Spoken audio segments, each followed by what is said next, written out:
Diamond Harbour Lok Sabha কেন্দ্রে আমাদের পার্টির সর্বোচ্চ নেতৃত্ব এবং পার্টির চেয়ারম্যান তথা ভাঙড়ের বিধায়ক পীরজাদা মোহাম্মদ নওশাদ সিদ্দিকী দাঁড়াবার ইচ্ছা প্রকাশ করেছিলেন। পার্টির তরফ থেকেও সেই রকম ইঙ্গিত ছিল এবং আছে এখনো।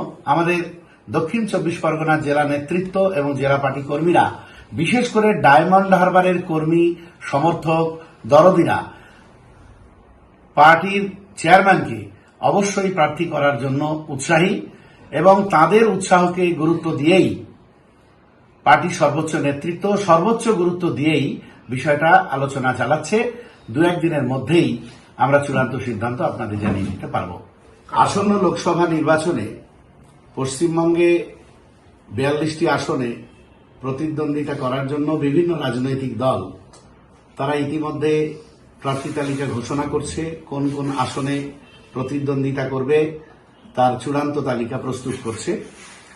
তারই প্রস্তুতিতে সাম্প্রদায়িক ফ্যাসিবাদী বিজেপিকে এই বাংলায় পরাস্ত করতে এবং দুর্নীতিগ্রস্ত এবং বিজেপির দোসর স্বৈরাচারী তৃণমূল কংগ্রেসকে পরাস্ত করতে আমরা সকলেই বদ্ধপরিকর এবং আইএসএফও এই অঙ্গীকারে অঙ্গীকারবদ্ধ।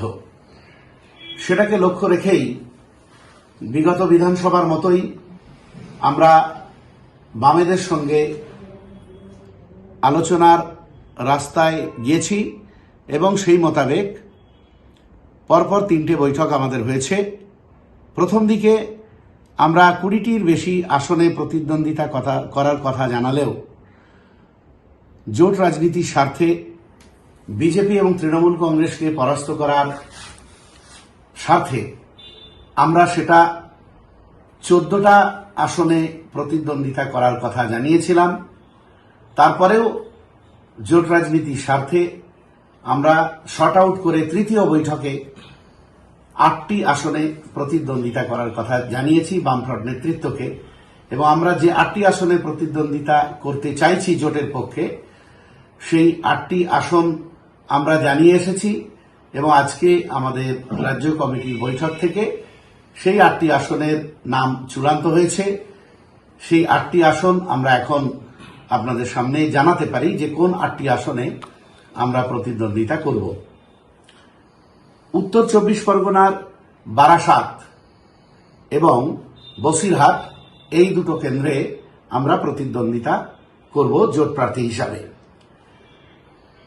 দক্ষিণ 24 পরগনার মথুরাপুর এবং যাদবপুর কেন্দ্রে আমরা প্রতিদ্বন্দ্বিতা করব। হাওড়া জেলার উলুবেড়িয়া কেন্দ্রে, হুগলি জেলার শ্রীরামপুর কেন্দ্রে, মালদা জেলার মালদা দক্ষিণ কেন্দ্রে এবং মুর্শিদাবাদ জেলার মুর্শিদাবাদ কেন্দ্রে আমরা প্রতিদ্বন্দ্বিতা করছি। এই 8টি আসনের তালিকা আমরা ঘোষণা করলাম।